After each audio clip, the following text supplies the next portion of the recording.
own part. You don't just leave them to it, to do whatever it is they want on their own. We need to monitor. We need to be present to know what they're doing. Thank you. Thank you very much. I love, please let's give her a round of applause. So timely, so factual.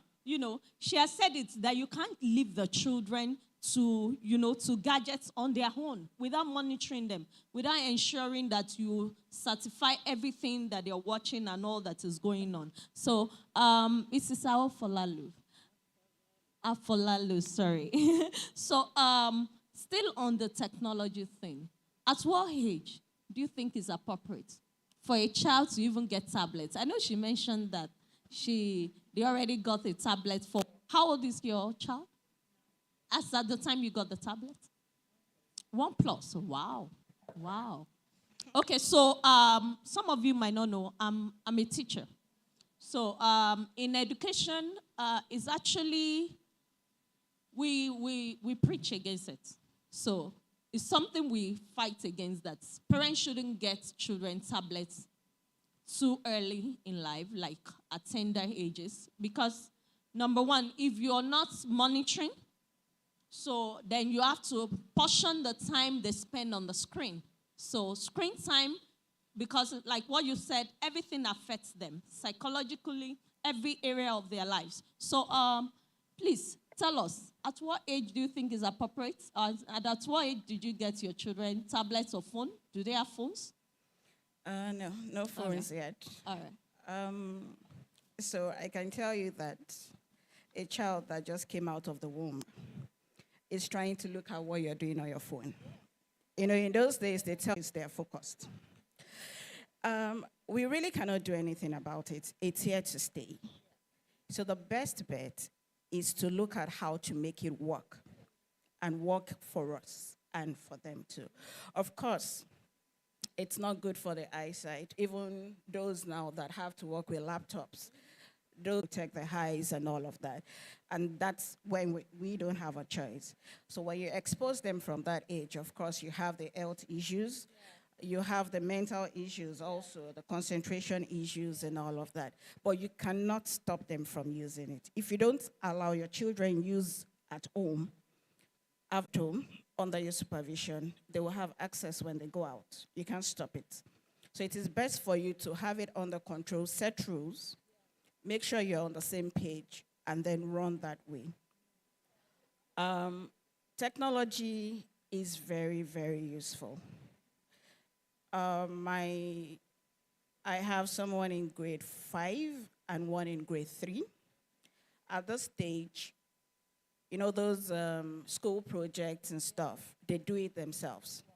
We allow them go to Google, get the information, sit down and do the PowerPoint typing. Then we just do some editing and print out for them. That's very useful. Apart from that, like Sister Olamide said, access to the internet. Parents are tired, truth of the matter. And when it comes to bring them up in the way of the Lord, this human flesh, sometimes you're so exhausted, if you're not careful, you might even miss the family altar. But when you utilize the tools that are available on the internet, there is really no excuse now for not training your children in the way of the Lord.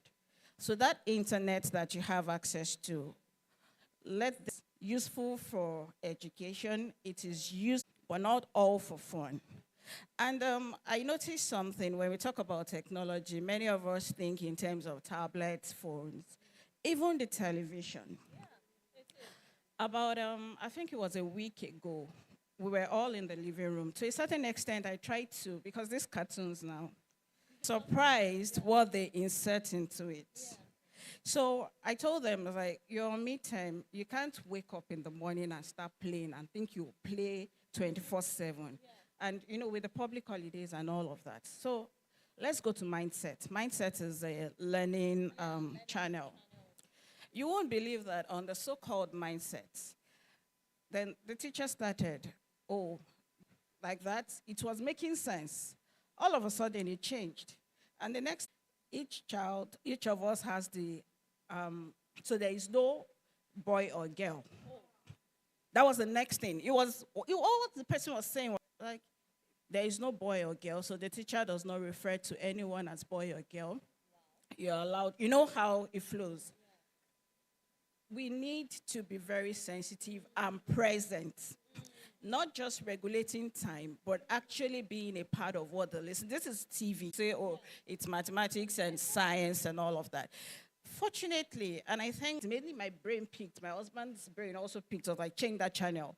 And I was like, God, mindset, I leave them to watch mindsets. Like, oh, it's educational and stuff. So we really, really need to pay attention. Even nowadays in the so-called cartoons that seem friendly, the adverts are now mature. And you cannot, how do you separate adverts from the actual content? So everywhere around you, and mind you, if you stop them from watching, they will watch outside. That's the truth of it. Even under your noses in church. It has, of course, we know, we also went through the process. They tell you that they don't bring phones to school, but there are those that will sneak it in. And then sometimes a teacher may even think that he wants to use the phone to teach, and one way or the other, my son will tell me, oh, Mommy, I need a tablet. I have an assignment. Okay, take it. Where are you checking? Google. In the next 10 minutes, he has gone somewhere else. I'm like, young man, you said you're searching for ants. How did we get here? And that's 10 minutes. Like, I'm right behind him. I'm looking at the screen. He has moved. So they're smarter, they're sharper. In fact, I can tell you that they're smarter than us now. Sometimes I look at my firstborn, I'm like, God, my husband will even tell me, say, those things that at his age he had no idea about, Dave will give you 100%. I'm like, okay, so vocabulary, is it in school they taught you? No, I learned it from that. I got it from this, I got it from that. I'm just like, God, help us. So we cannot afford to be asleep. Be constantly and mentally awake. And also spiritually awake. Because I can assure you that we'll sit down in that living room that day they were talking about that thing. I just be like, oh, it makes sense. And you tune off. Whereas the information has passed and it's absorbed. Before you know it, it begins to build patterns. Thank you very much. Thank you very much. Thank you very much. So, Sister Esther, I would like you to help us. What guidelines can we use? You know, I believe